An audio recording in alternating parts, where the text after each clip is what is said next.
Ariah. Yes, Vulcan. My first question is, how are you going to improve education and new digital technology for the future? I would have thought that our education system is dealing pretty well with, and everyone's telling me that they're happy with the way education is dealing with digital technology. Now, if that's not the case, Aria, you tell me. But I'm being told that it is good and it is adequate and we want to keep it going. We're sort of friends with Gonski now. We've had this huge fight over the ANZ Bank that sort of kissed and made up. But, at the heart of Gonski was, a lot of this digital technology stuff. It's a famous report that this very famous man did. And it says it's all right so long as current funding levels be maintained. Right. Now, he said a lot of other things where he's extremely unhappy with the education system, and I won't go into those today. But you had a second question. Yes. And is there any way that you could help improve wildlife protection? Yes.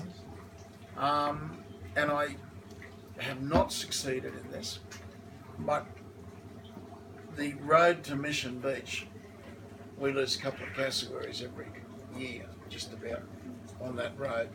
And if we put big pipes, like 3 metre high pipes, and put the road over the top, we're not going through these dips and crests. You come over the crest and suddenly, and I've done it twice, I've had to jam the brakes on and almost roll the car, trying to avoid hitting a cassowary.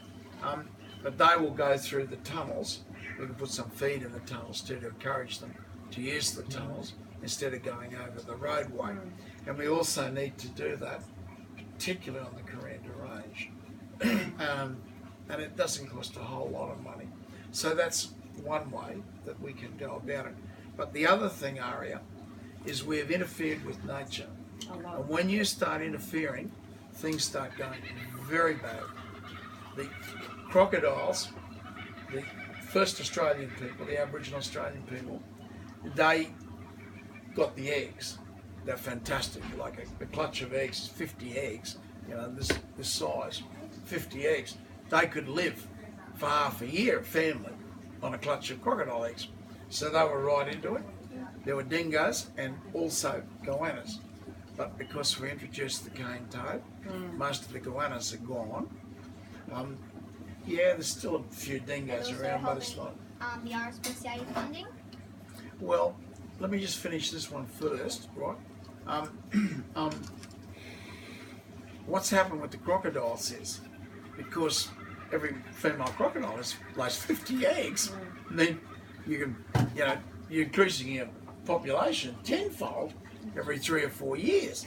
So there's this huge explosion of crocodile numbers. But where it sets off the balance is now there's no gropers because there's so many crocodiles, they've eaten all the gropers. But the gropers used to eat the little crocodiles. But there's no gropers to eat the little crocodiles. So the whole thing is coming right out of whack, and you've got to try to go back to balance, and you might think it's cruel that, we take crocodile eggs, but somehow the crocodile numbers have to go back into a more balanced situation because all of nature is coming right out of whack. And the flying foxes are another thing, In actual fact, the boomerang was designed for flying foxes. You'll get argument on that, but I think it's a pretty fair thing. It's the perfect weapon to pick up a flying fox. And they used to eat the flying foxes. But again, the predators have been removed. Man has been removed as a predator. So the flying fox numbers have exploded right out of all proportion. And also, we've got another problem, which is treeification. We don't know why there's trees growing everywhere where we've never seen trees before. We've got 7 million hectares of this terrible prickly acacia tree on the Midwest Plains. But also the rainforest is expanding on the other side, and we don't know why. But we suspect there's been some interference there, that's caused this balance of nature coming right out of balance. Would that be with birds and things carrying seeds, or not really? Well, there's a whole lot of explanations, but none of them work for me. I'm not happy. Ariah, you're going. Your sister was going. I also have a question for you. Why do all of like the politics and all of the parties always have fights? I That's a don't go to Parliament much. You know, if you sit there, Parliament, It's I'm not a not good in there. example for children, is it? So no, but one of the reasons for that is we call it party games. When there's division on, and my opponents say, "Oh, you're never there for division."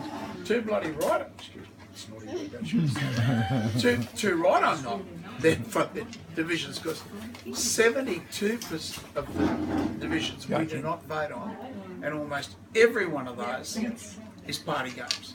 So you're And- independent. You're independent. You don't go either side. I don't have to vote either way, but I'm not going to spend my day saying, "Oh, you know, I think that your conduct was excessive. I move a vote of no confidence in you." The LNP are liars. I move a vote of no confidence in the government. You know, the ALP are liars, and such and such a person has been deceitful. We will have an argument. And they start screaming at each other and yelling out and fighting. But that's not getting anything important done. And I'm not going down there to vote on these votes. But 72% of our time, 3/4 of the time, a member of Parliament, is spent on what you're talking about, which is having silly little petty fights with each other. And no one's spending any time on governing and getting things to happen. If you want a dam to be built, you know, you've got to convince hundreds of people that, you know, to move forward with the project, and it's not easy. It takes you the right time to get safe boating. You know, we need to speak to an awful lot of people and convince them that this is a good thing to happen for you. But you know, Ariah, we can make it infinitely better. Do you know how many kangaroos we had right across inland Queensland before settlement? Have a guess. Maybe 1,000? What do you reckon? Before any white fellas came to this country, how many I kangaroos? should know Indigenous could count. I think there could be maybe more, and then they More than Big that. country. more lots, and then they killed them to eat 1,300. But a lot, you're right. No, there was no kangaroos at all. Because inland Australia is dead flat. Well, there's no water. There's no water holes. So there's no water, no life. So there were no kangaroos at all. And we have camels now too. Now we have 10,000 kilometres of waterways in inland North Queensland. And we have 3.5 million kangaroos there. So what point I'm making is you can make it better. You can plant beautiful trees. You know, you can put animals where there were no animals. You can make it better. You can dam, which creates water, which life proliferates around water. You know, you'll get explosion of all wildlife around water if we can create it. But on the other side of the range, we just get this big wet season. It's warm to see, then it's dry and barren, and there's nothing there. Do some of the water holes like create from like a creek or a stream? Well, I'm exaggerating slightly. I mean, there are water holes, right? And but there's not many water holes. It's very flat. There's not many water holes. But we can make dams and make water holes. You know, we can make them. Then you'll find birds and everything proliferating.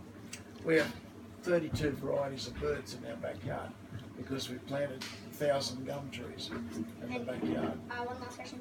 Are you also going to increase border protection for like migrants and things? Illegal immigration is what you mean.